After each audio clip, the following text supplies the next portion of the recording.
Peek inside. Psychic vampires. Protection from energy predators and parasites. My interest in psychic vampirism began over 25 years ago when I received a research contract to study the human energy system from a seemingly unlikely source, the U.S. Army Missile Research and Development Command. Although the purpose of the project was to investigate the energy field enveloping the human body, it became increasingly evident during the 13-month study that the body's external energy field, commonly called the human aura, is but an outward manifestation of a dynamic internal energy system. Conducted at Athens State College, now University, the study, along with several follow-up projects, found the human energy system to be a highly sensitive, complex phenomenon that is affected by the mental and physical state of the individual as well as a host of external factors. Of particular relevance to the system are a variety of social influences, including our interactions with other human energy systems. Taken together, the evidence is clear. The human energy system, with its complex structure and functions, is flawlessly engineered to energize and sustain our existence as an indestructible life force entity. It transcends biology in essence, function, and design. Without question, the deeper our understanding of that energy system and the forces that affect it, the richer the quality of our present lives and the greater our potential for future growth. Exquisitely designed, the human energy system is flexible and developmental in nature. Figuring out ways to empower that system and promote its evolvement is one of our greatest challenges. We now know that the human energy system is responsive to the same conditions that enrich our overall growth, such as an enriched environment, a positive self-image, a sense of well-being, and a state of inner balance. Similarly, the conditions that impair our total growth likewise impair the energy system and its functions. Psychic vampirism is a widespread yet often unrecognized human energy phenomenon that can interrupt our growth and impede our progress. As already noted, it exists in a variety of forms, each of which subtly consumes its victim's energy and over the long haul, erodes the energy system itself. Although no known force can totally destroy the human energy system because of its cosmic makeup, psychic vampirism can impair its functions and seriously damage its capacity to energize growth. Consequently, understanding psychic vampirism and, equally as important, mastering the psychic empowerment strategies related to it are critical in our struggle to realize our growth potentials and achieve our highest level of self-fulfillment. Although psychic vampirism exists in various forms, the expression, unless qualified, typically denotes psychic vampirism between two persons, the one being the psychic vampire and the other the host victim. In that context, the psychic vampire, who is deficient in energy resources, taps the energy reserve of a host victim for the express purpose of extracting energy from it. The immediate effects vary but usually include a new surge of revitalizing energy for the psychic vampire and a critical depletion of essential energy for the vampirized victim. Unfortunately, the long-term consequences of recurring vampire assaults on the energy system can be extremely harmful, not only for the host victim but for the psychic vampire as well. Short-circuiting the internal energy system sabotages the psychic vampire's personal development, thus arresting healthy development and making repeated vampire interactions necessary. The host victim's energy system, on the other hand, becomes stressed by the depletion of energy and overworked in order to generate new energy. Given recurrent attacks, the victim's energy supply can become chronically depleted and the internal energy system itself can become severely damaged. While psychic vampirism between two persons is widespread, it exists, as already noted, in a variety of other forms, some of which are explored in depth for the first time in this book. Included are several types of self-contained or parasitic vampirism, which is vampirism turned inwardly, along with group vampirism, a collective form of social psychic vampirism which is often found among informal groups as well as structured organizations and institutions. As we will later see, the different forms of psychic vampirism are in some ways similar. However, the tactics used by psychic vampires vary widely, depending largely on the type of vampirism and the setting in which it occurs. My major purpose in writing this book is twofold. First, to promote a better understanding of contemporary psychic vampirism in its multiple forms, and second, to offer relevant strategies which can be used by everyone to take decisive command of any psychic vampire situation. To achieve these goals, we will first examine the roots of contemporary psychic vampirism, including fiction and folklore. We will then look at the human energy system and explore its relevance to psychic vampirism. Next, we will explore ways of identifying psychic vampirism and explaining the different manifestations of this interesting but menacing phenomenon. We will present totally new step-by-step procedures for counteracting psychic vampirism and protecting oneself against it. We will also offer highly specific procedures that can be used by the psychic vampire to overcome the vampire impulse and reverse its self-defeating effects. The concepts and strategies presented throughout this book are based, not on theory or speculation, but on controlled laboratory experiments conducted in the college setting over the past quarter century by the author with the assistance of students and researchers from various disciplines. Admittedly, our studies of psychic vampirism have raised many important questions yet to be answered. Nevertheless, we finally know enough about this complex phenomenon not only to identify it when it occurs, but also to take immediate, decisive action to confront and overcome it. Fictional and folklore roots. Psychic vampirism has a long and colorful history that embraces contributions of both fiction and folklore. Throughout history, fictional concepts were often the forerunners for important cultural progress. They found their way into our culture because they contributed in some way to our understanding of ourselves and the world around us.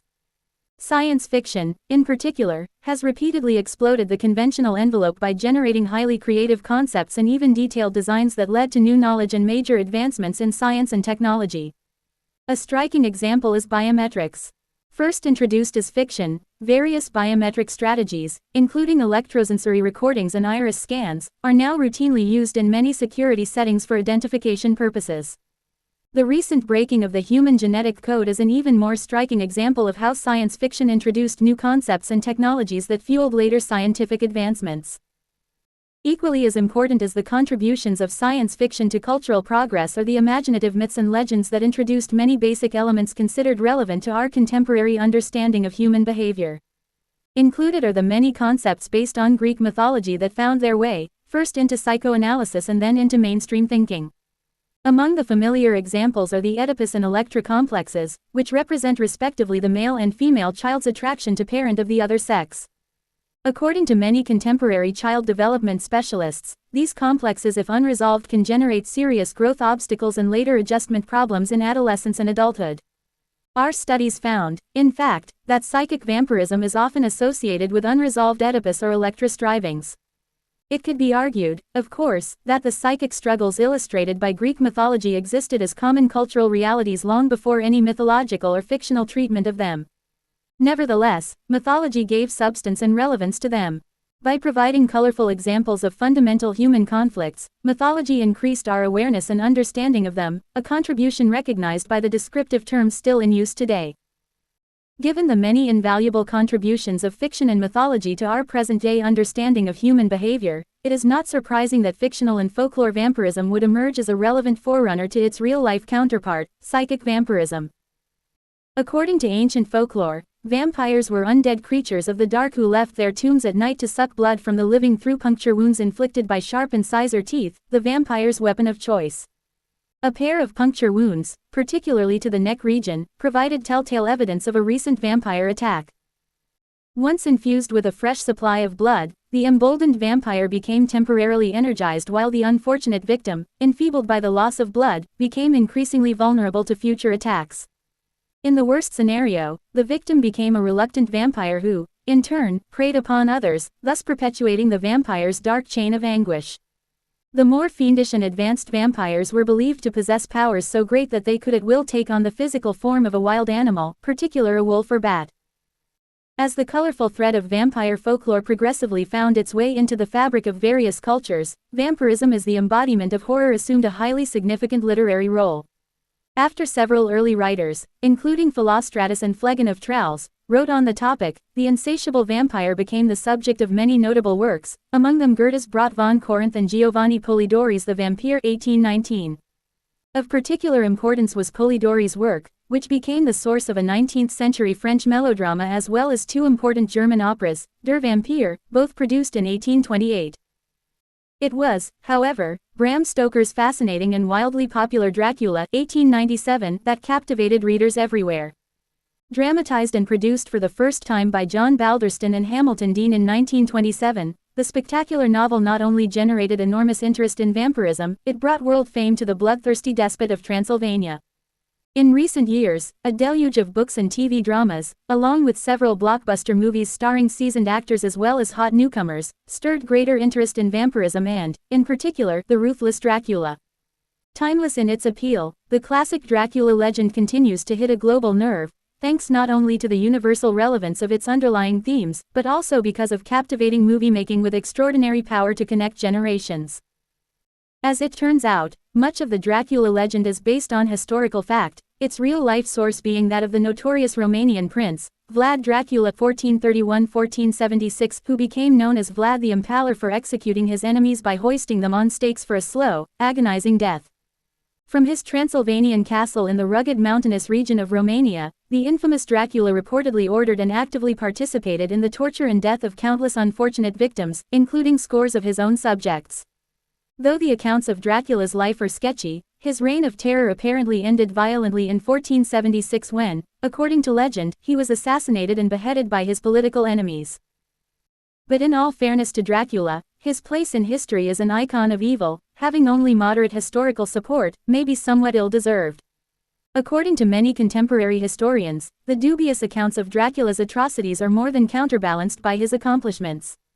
For instance, he boldly warded off the Turkish invasion of Romania, thereby actually saving the country and preventing the death of thousands. Even today, Transylvania continues to benefit from the world-famous nobleman who is recognized by many Romanians as a national hero rather than a heartless villain. Now at an all-time high, tourism in Transylvania, including vampire fests, conferences, seminars, workshops, and other events commemorating Dracula, has bolstered the troubled economy by sharply increasing revenue. In fact, contemporary interest in Dracula is so great that a Dracula Land theme park to be located at the birthplace of the legendary count is now being planned by the Romanian government.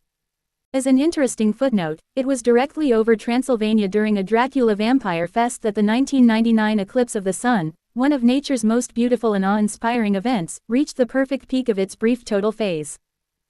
As typically depicted in folklore, literature, and horror films, legendary vampires are clever creatures of the dark who sleep during the daylight hours in a crypt and roam the streets and countryside at night in search of prey from whom to siphon life-sustaining blood. Typically clad in a black cape with deep red lining, vampires as a general rule display a suave sense of entitlement, and they expect naked compliance to their demands. Generally shrewd and seductive, they cleverly orchestrate situations and arrogantly manipulate their innocent, vulnerable prey. As shadowy, complex creatures, they can shift with ease from engaging charm to callous control. Their gaze can be at once piercing and seductive, and their speech calculated and mesmerizing. As icy icons of evil, they typically generate in others an uneasy admixture of attraction, vulnerability, and fear. Almost never do they show compassion for their unfortunate victims or remorse for their ruthless conquests. In certain rare instances, the host victim is an animal, but only for the highly inexperienced, blood-deprived vampire. The legendary vampire's extraordinary powers seem to have almost no limits.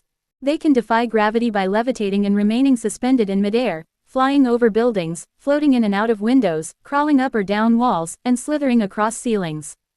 They can on demand appear instantly out of thin air, and turn abruptly into a vaporous mist. They can communicate mentally, see into the future, and observe distant happenings as they occur. They reflect no image in a mirror, and although they cast no shadow, they have power to become themselves a shadow. In the crypt, they can assume a complete state of suspended animation, thus extinguishing all physical signs of life. As supernatural beings, fictional vampires discovered early on the secrets of rejuvenation and longevity. Given the power to effectively arrest and even reverse the aging process, they in fact almost mastered the art of living forever.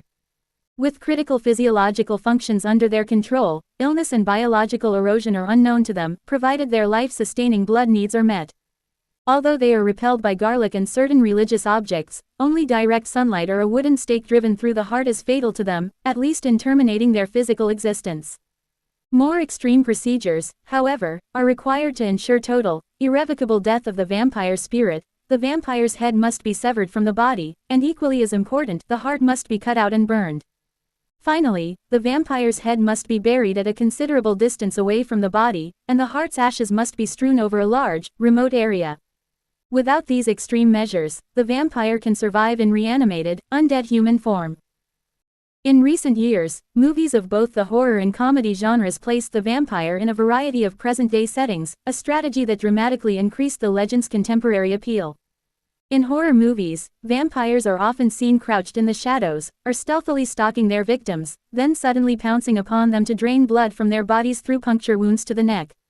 Unfettered by old stereotypes, modern versions of the vampire include both men and women, teens and adults, laborers in hard hats, professionals in business suits, and more recently, wealthy.comers. Ranging from the dapper CEO to the genial all-American cowboy, contemporary blood-sucking vampires in high scare movies are almost always depicted as nefarious yet conflicted predators of innocent, unsuspecting victims. Like vampire movies of the horror genre, treatment of the vampire legend as comedy entertainment found a highly receptive audience. By infusing humor into the legend, creepy comedy created very likable vampires who were at once bizarre and delightfully seductive, but scarcely dangerous. The vampire as a celebrated icon of both horror and comedy entertainment proved so incredibly popular that it was eventually enshrined on the US postage stamp to the delight of vampire fans everywhere. From vampire video games for children to college-level courses on vampire literature, the vampire legend in our culture today is indeed alive and well. Having gained expansive recognition as a model of malevolence, the legendary vampire may have inadvertently provided the seminal inspiration for its benevolent counterparts, those exemplary champions of justice, Batman and Superman, who, incidentally, also donned capes and defied gravity. As reigning paragons of good rather than evil, their struggles were equally as intense as the vampires, and like the vampire, they adapted with ease to cultural trends, shifts, and mutations. The enduring popularity of vampirism in both literature and entertainment media may be due, at least in part, to the universal relevance and appeal of its underlying themes: good versus evil, hope versus despair, and of course, life versus death. Disconcerting as it may be, the vampire's struggle for survival and significance is so much like our own, that the vampire has become a dominant archetype in cultures around the world. A parasite feeding on the blood of the living, this enigmatic undead creature is thoroughly instilled in our global consciousness as the consummate blend of intrigue, indulgence, and immortality. Psychic vampirism. Vampirism of the psychic kind, like its fictional counterpart, has a long and intriguing history. There is, in fact, considerable evidence to suggest that psychic vampirism in its various forms long predated the popular folklore versions of vampirism. Thus, the psychic vampire could be seen as the actual forerunner of its fictional compeer, rather than vice versa. It is, in fact, strongly plausible that the widespread existence of vampirism in its psychic form actually gave rise to the folklore notion of vampires as blood-sucking rather than energy-sucking beings. From a purely chronological perspective, our study of vampirism could have quite reasonably begun with a consideration of psychic rather than fictional vampirism. Supportive of psychic vampirism as the precursor of its folklore counterpart are the many primitive tribal rites and warlike practices that contained unmistakable traces of psychic vampirism. Many tribal pre-battle rituals, for instance, were designed specifically to render enemy forces powerless by draining them of their energy and prowess. Also, the use of masks and war paint were common tribal strategies used not only to embolden the warriors but to enfeeble and disarm their opponents, thus vampirizing them primarily through intimidation and fear. Along another line, several biblical accounts strongly suggest psychic vampirism or at least variations of it. A familiar example is Delilah's cunning seduction of Samson.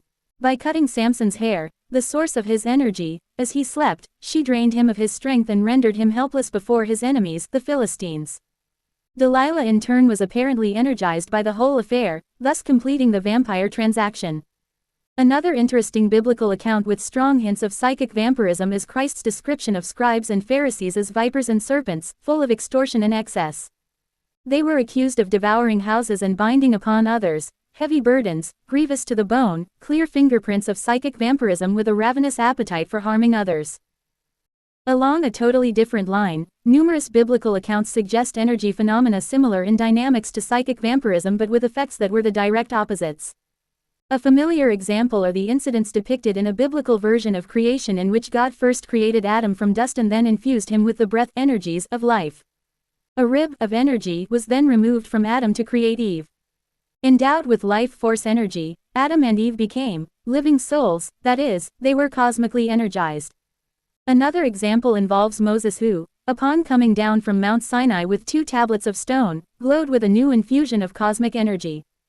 In yet another instance, a woman who, upon touching the hem of Christ's garment, experienced a new infusion of energy while Christ simultaneously felt the energy leave his body. Today, phenomena such as psychic and spiritual healing are often explained as a transfer of healing energy from an energy source to a recipient. While the empowering transfer of energy is a far cry from psychic vampirism, the underlying dynamics are strikingly similar. Energy, by nature, is fluid and transferable. This is illustrated in physics by the principles of entropy and equivalence, in which two unequally charged bodies, when placed in close proximity, tend to give off and receive energy until both reach a state of equivalence. Psychic vampirism can be seen as a variation of that spontaneous process, in that one body of energy, the psychic vampire, encroaches upon another body of energy, the victim typically when in close proximity, for the express purpose of forcefully extracting energy from it. Explaining psychic vampirism. Like most human behaviors, psychic vampirism can be explained from a variety of perspectives, each of which can help us to better understand this complex phenomenon. While the perspectives that follow focus primarily on psychic vampirism between two persons, they have implications for other forms as well. One rather simplistic view holds that psychic vampirism is basically instinctual, a built-in component of a larger drive to survive. As such, it is essentially beyond our control. All efforts to alter or extinguish it are, for the most part, futile. This pessimistic view fails to note, however, that psychic vampirism, unlike instincts, usually develops gradually, thus offering ample opportunity for corrective intervention anywhere along the way. Another view of psychic vampirism holds that we are first and foremost biological beings who are driven by certain basic physical drives: hunger, thirst, sex, sleep, activity, comfort, and energy. Here, psychic vampirism is explained simply as a means to an end. It's a way of satisfying the human need for energy. Individual differences, past experiences, and unique personal characteristics are seen as relatively unimportant. A major contribution of this perspective is its recognition of energy as a basic human drive. Its major limitation is a failure to recognize the critical importance of responsible choice and self-determination in satisfying that drive. Another view of psychic vampirism is based on the concept that seeking pleasure while avoiding pain is the major motivational force underlying human behavior. From this perspective, psychic vampirism is a raw, untamed drive that demands instant pleasure and gratification. It is easier and more pleasurable to tap the energy supply of another person than to develop one's own energy system. This limited perspective opens the floodgates for psychic vampirism to develop as a controlling force in our lives. Like the other perspectives discussed, it minimizes our capacity to take command of our personal growth and shape our own destiny. Psychic vampirism also focuses on the social nature of our makeup. In this perspective, we interact with individuals and groups that are consistent with our roles and needs as social beings. Typically, when we give something to the relationship, we expect to gain something in return. Ideally, social interactions are mutually satisfying, with everyone getting a fair return. However, the investments and rewards of many human relationships are unequal. In psychic vampirism, the interaction is reduced to a calculated, unbalanced encounter in which the vampire benefits and the victim loses. A limitation of this perspective is its tendency to minimize the importance of influences beyond the social situation, including individual differences in values, predispositions, and interests. Another perspective of psychic vampirism emphasizes perception as the major determinant of human behavior, and that psychic vampires are victims of their own perceptions. They engage in vampire behaviors because of the way they see themselves and the situation. They behave in ways that make sense to them based on their perceptions. They, in fact, see no other alternative. A serious flaw in this is its tendency to reject our capacity to evaluate situations, make responsible choices, determine outcomes, and eventually change the ways we see ourselves and the conditions around us. An extremely narrow yet popular belief of psychic vampirism explains the phenomenon as basically an issue of good versus evil. It says psychic vampirism is more than an energy phenomenon. It is an encounter between the vampire bent on evil and the unsuspecting, innocent victim. Driven by dark, malicious forces, the psychic vampire seeks not only energy but domination and, in some instances, even destruction of the unsuspecting victim. Combating vampirism focuses on repulsing and defeating the vampire, who is then forced to find an unwitting victim elsewhere, a strategy that unfortunately perpetuates the vampire cycle. By focusing on morality issues only, this simplistic belief overlooks the developmental nature and complex functions of the human energy system. For the victim, it prescribes procedures that hold little relevance for long-term growth and personal empowerment. By looking at psychic vampires as either agents of evil or else hopeless victims of some negative force, it offers little hope for them, many of whom struggle in desperation to overcome the deep-seated conflicts that gave rise to psychic vampirism in the first place. It fails to recognize that psychic vampirism, like other human traits, exists on a continuum. Our studies found, in fact, that the potential for psychic vampirism exists to some extent in everyone, depending on such influences as past experiences and developmental history. As we will discover in a later chapter, most of us possess at least some of the motives and behavioral traits associated with this phenomenon. The psychic empowerment perspective. In contrast to the above positions, the psychic empowerment perspective is a hopeful, positive approach that recognizes the incomparable worth of each human being as a life force entity with limitless possibilities for growth, change, and personal fulfillment. It acknowledges the mental, physical, and spiritual components of our makeup while emphasizing the interactive nature of each component. The primary focus of this view is on responsible choice and decisive action. We are not hopelessly programmed biological or social machines, but rather evolving beings endowed with the powers of self-determination. The psychic empowerment perspective views psychic vampirism as developmental in nature. As already noted, almost everyone possesses certain characteristics associated with psychic vampirism. Examples are insecurity, conflict, frustration, and feelings of inferiority, all of which exist on a continuum that ranges from very mild to markedly severe. At lower levels, these traits are normal in that they do not interfere with our personal growth or well-being. But at higher level, they can block our progress, consume our energies, and predispose us to psychic vampirism. As applied to psychic vampirism, the psychic empowerment perspective is a hopeful view that rejects all alibis and excuses. The potential for greatness exists in everyone. It is up to each of us to discover new ways of empowering our lives, and once empowered, to promote the empowerment of others. Even psychic vampires can master their self-destructive drives by coming to terms with themselves and taking responsibility for their actions. As we will later discover, workable strategies are now available, not only to protect the potential host victim, but to liberate the psychic vampire as well. From the psychic empowerment perspective, it is the search for meaning that differentiates human beings from all other creation. Only through self-awareness and insight can we develop our highest potentials and take command of the forces that affect our lives. Self-knowledge alone is enriching and empowering. Almost without exception, psychic vampires have but limited understanding of themselves and the meaning of their existence. According to the psychic empowerment perspective, psychic vampirism is more than an energy phenomenon. It is a developmental dilemma of cosmic proportions. It is largely a product of cosmic insensitivity, imbalance, and separation. Cosmically impoverished, psychic vampires are alienated from the two major dimensions of life force energy, the one within the self and the other in the higher cosmos.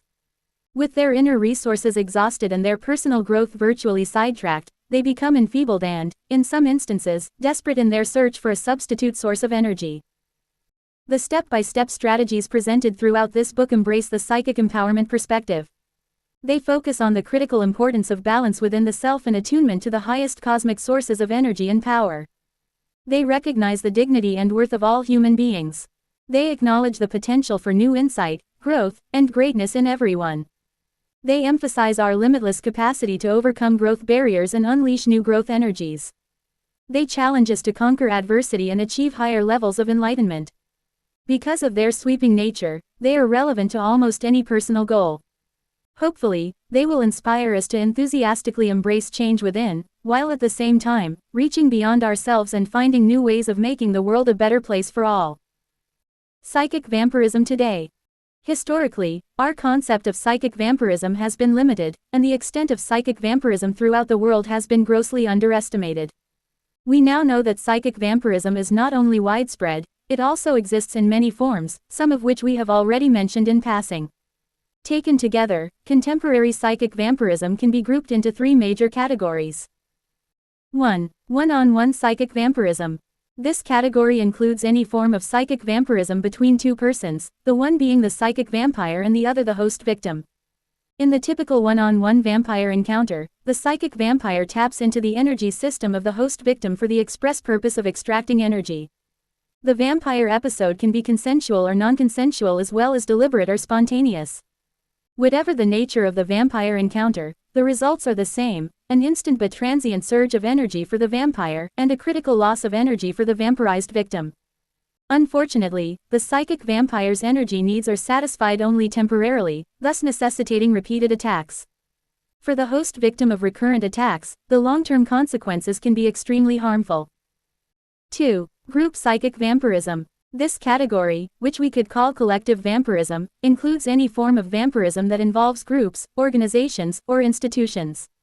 In its most insidious and destructive form, it can involve the organized vampire efforts of large numbers of persons.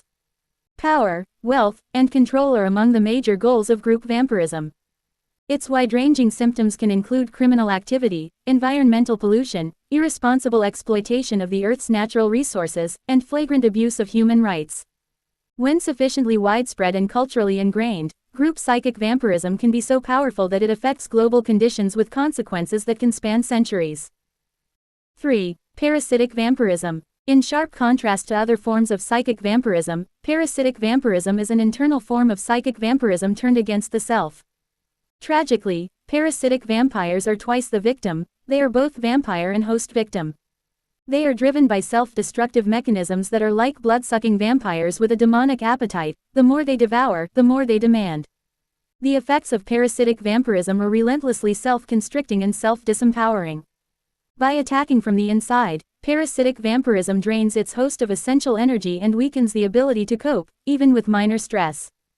In the long run, parasitic vampirism grinds down the self's energy system and seriously impairs its capacity to generate new energy.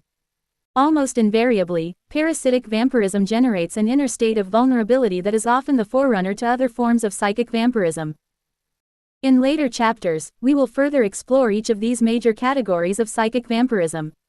Always, our emphasis is on the abundant resources available to us, both within and outside ourselves. Throughout this book, the importance of new insight and responsible action is our constant focus. For the most part, psychic vampirism is characterized by certain common features. Psychic vampirism demands a designated victim.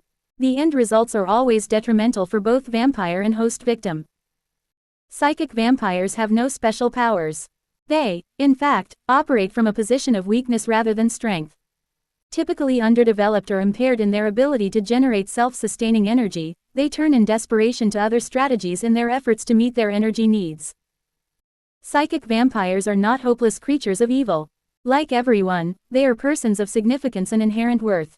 Unfortunately, their growth is thwarted and their internal energy system is to some extent dysfunctional. Psychic vampirism is a cultural universal. It exists in one form or another around the world. Even the most highly advanced cultures are vulnerable to the multiple forms of psychic vampirism. A wide range of conditions can provide fertile breeding grounds for psychic vampirism. Examples are personal crises, thwarted growth, unresolved conflict, and severe stress, as well as certain cultural conditions such as social unrest and class resentments. Psychic vampirism occurs in varying degrees of intensity. It often begins as a mild impulse, then progressively increases to become a dominant force in the life of the psychic vampire. The long-term consequences of psychic vampirism are enormously detrimental. For the vampire, they can include a rapid depletion of inner resources, and eventually, a total blockage of the growth process. For the victim, they can include a host of mental and physical symptoms. The psychic vampire attack can be either deliberate or spontaneous. Although psychic vampire episodes are often intentionally initiated by the vampire, they can be spontaneous and, in some instances, unconscious. Strange as it may seem, psychic vampirism can become a consensual component in certain social relationships, a phenomenon we will later discuss.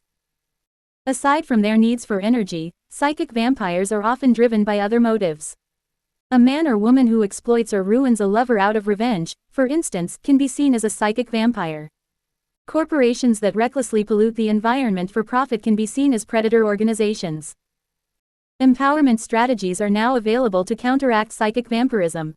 Included are procedures designed 1. To protect the potential victim against a psychic vampire attack, 2. To end the vampire attack once it is in progress, 3. To liberate the active psychic vampire and banish the vampire drive, and finally, 4. To prevent the development of psychic vampirism by promoting a healthy, fully functional energy system within the self. At my lectures and seminars, the mere mention of psychic vampirism usually generates spirited discussion. Almost everyone relates to the concept, and reports of personal encounters with psychic vampires are common. Here are some of the questions often raised by my audiences concerning psychic vampirism. 1. How do psychic vampires differ from folklore or fictional vampires? In contrast to folklore and fictional vampirism, psychic vampires feed on energy rather than blood, and they possess no supernatural powers. Deficient in energy, and with their energy system usually impaired, they seek other energy options. Contrary to prevailing stereotypes, typical psychic vampires are not agents of evil bent on the destruction of their victims. Although certain fringe, vampire groups are known to practice various folklore vampire rituals, they have demonstrated none of the supernatural powers attributed to folklore vampires. 2. How prevalent is psychic vampirism? Though the exact extent of psychic vampirism is unknown, it is believed to be widespread in its various forms throughout the world. 3. What causes psychic vampirism? Although the causes vary depending on the form of psychic vampirism, they usually include a combination of developmental and situational factors.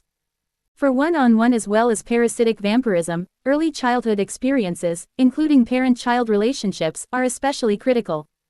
Children who are either pampered or who have a cold, distant relationship with either parent seem to be particularly prone to psychic vampirism. Also, certain personality characteristics such as identity conflict, a poor self-image, and deep-seated insecurity and inferiority are common among psychic vampires of both sexes. Psychic vampirism can be precipitated by situational factors such as severely traumatic events, occupational problems, and family crises, to mention only a few of the possibilities. On a larger scale, group psychic vampirism is often associated with corrupt motives and sweeping misuse of power and influence. 4. Is psychic vampirism a recent phenomenon? Evidence suggests that psychic vampirism long predated folklore and fictional versions of vampirism. The history of civilization is replete with instances of psychic vampirism in its various forms. 5. Are there female as well as male vampires? Psychic vampires, like their folklore counterparts, can be either male or female. The exact gender ratio is at present unknown. 6. How dangerous is a single psychic vampire attack? The typical psychic vampire episode is an energy phenomenon in which the vampire is infused with a fresh supply of energy at the expense of the victim donor. While the loss of energy for the donor can be minimal or barely noticeable, even a single vampire attack can have serious consequences, depending on the conditions of the attack as well as the mental and physical states of the host victim. A psychic vampire attack can be especially dangerous in situations requiring alertness and concentration. Imagine, for instance, the possible consequences of a vampire attack against a surgeon during surgery, a soldier in combat, the pilot of a plane, a high-rise construction worker, a driver in heavy traffic, or a world leader during critical negotiations. 7. What are the effects of repeated psychic vampire attacks on the victim? For the victim of recurrent psychic vampire attacks, the typical effects are a significant loss of energy and, in the long run, damage to the internal energy system itself. Other common effects are chronic fatigue, difficult concentrating, sleep disturbances, irritability, lowered tolerance for frustration, depressed mood, excessive anxiety, sexual indifference, and impaired memory. Extreme, long-term exposure to psychic vampirism can result in biological wear and tear accompanied by an array of physical symptoms, including a compromised immune system and even life-threatening illness. There is some evidence to suggest that certain chronic respiratory problems and gastrointestinal disturbances are associated with recurrent psychic vampire attacks. 8. What are the long-term effects of psychic vampirism on the vampire? Over time, the psychic vampire drive can become so powerful that it dominates the person's life. Eventually, virtually every aspect of the vampire's life centers around meeting critical energy needs. Unfortunately, as the vampire drive becomes stronger, the vampire's inner energy mechanisms slowly deteriorate like muscles that are never used. The vampire's inner energy system can become so fragile that it is finally short-circuited and rendered totally non-functional. Like an essential body organ that no longer functions, the incapacitated energy system requires external life support. In the case of psychic vampirism, that life support is the energy system of a host victim. 9. What is the relationship, if any, between psychic vampirism and violence? Failure of the psychic vampire to meet personal energy demands can cause frustration, panic, anger, and even violence. Although violent behavior is not typically representative of psychic vampirism, our case studies of violent offenders suggested an interesting link between aggressive behavior and full-blown psychic vampirism. Frustrated in their efforts to satisfy their energy needs, psychic vampires may turn to dangerous acting out. Unfortunately, the risk of violence seems to increase in long-term psychic vampire situations, including consensual vampire relationships in which a particular partner decides to terminate the relationship. 10. Can psychic vampires strike from a distance? Vampire attacks can occur during physical contact, such as a handshake or touch on the shoulder, or they can occur at distances of up to many miles. Vampire assaults involving great distances, however, are associated only with advanced psychic vampirism. They usually occur in the context of an ongoing association or relationship, though not necessarily of the romantic kind. Psychic vampire attacks can also occur during astral travel, a phenomenon we will discuss in a later chapter. There is sketchy evidence to suggest that psychic vampirism can involve discarnate beings, a possibility we will also explore later. 11. What are the attack strategies used by psychic vampires? The attack strategies used by psychic vampires vary, depending on the type of vampirism and the surrounding conditions. The deliberate vampire attack typically consists of 1. A focused mental state in which the host victim is the object of attention, 2. A strong intent to tap the energy system of the victim, and 3. Forcefully taking energy from the victim. Interviews with experienced psychic vampires found that imagery of an energy channel connecting them to their host victim throughout the attack is common. In the spontaneous attack, the strategies are similar but effortless and at times, unconscious. Often underlying the psychic vampire attack are certain hidden motives, such as domination, punishment, and control. The energizing effects of subduing others and forcefully taking energy from them are often secondary to the rewards of the conquest itself. 12. Is there any hope for the psychic vampire? Fortunately, advanced strategies as already noted are now available, not only to protect and empower the potential victim, but also to liberate the psychic vampire. For the vampire, the recovery process must include a recognition of the disempowering nature of psychic vampirism on both vampire and victim, a firm resolve to develop a more functional internal energy system, and, finally, mastery of relevant recovery strategies. Unfortunately, the popular notions of evil associated with psychic vampirism contribute to the vampire's tendency toward self-rejection and complicates any recovery effort. At the same time, attributing evil to psychic vampirism handicaps the potential victim's efforts to acquire effective vampire protection and coping skills. Also, the vampire label itself can encourage rejection of the psychic vampire who is too often seen as a depraved, deviant creature to be avoided at all costs. Such exaggerated stereotyping can actually increase our vulnerability to psychic vampirism. It is possible to become so vampire-phobic in our perception of psychic vampirism as an evil threat that fear alone consumes enormous amounts of our energy, thus actually exhausting our defense and coping resources. The energy wasted on false perceptions and exaggerated fear could be put to much better use, such as energizing our personal development and perhaps helping others. 13. What is the best defense against psychic vampirism? The best defense against psychic vampirism is a strong internal energy system, a state of inner balance and attunement, and mastery of relevant psychic empowerment strategies. In the following chapters, we will present highly detailed ways to prevent a psychic vampire attack or to promptly repel it once it is underway. The constant thrust of this book is toward promoting awareness of psychic vampirism in its variety of forms while providing workable prevention and intervention strategies that can be used by everyone. Summary. Psychic vampirism is, without doubt, one of the most intriguing phenomena involving human behavior. It is also one of the most complex. It's easy to mistake psychic vampirism as either fictional or simply more juicy sensationalism, but a closer look reveals a serious reality so common that almost everyone has had some experience with it, and for some, it is a recurring dilemma. Although the expression, psychic vampirism, as typically applied denotes a social phenomenon in which the vampire invades the energy system of another person for the express purpose of extracting energy, it can range from self-contained parasitic vampirism, in which the victim is oneself, to global vampirism involving social injustices on a massive scale. In whatever its form, psychic vampirism can have potentially devastating consequences. While contemporary psychic vampirism is usually seen as the modern counterpart of ancient vampire folklore, there is evidence indicating that psychic vampirism predated folklore and may have, in fact, provided the seminal inspiration for its fictional, blood-sucking counterpart. Whatever the sequence of events, vampires of both the fictional and psychic kind share certain common characteristics. Both are stalled in their personal growth, both are devoid of personal fulfillment, and both require victims from whom they extract a critical life-sustaining resource. Psychic vampirism is developmental in nature. The same conditions that promote healthy mental and physical growth, a sense of personal worth, an optimistic outlook, an inner set of guiding values, and commitment to important life goals, likewise promote a strong internal energy system. An absence of these essentials interrupts our growth and increases our vulnerability to psychic vampirism.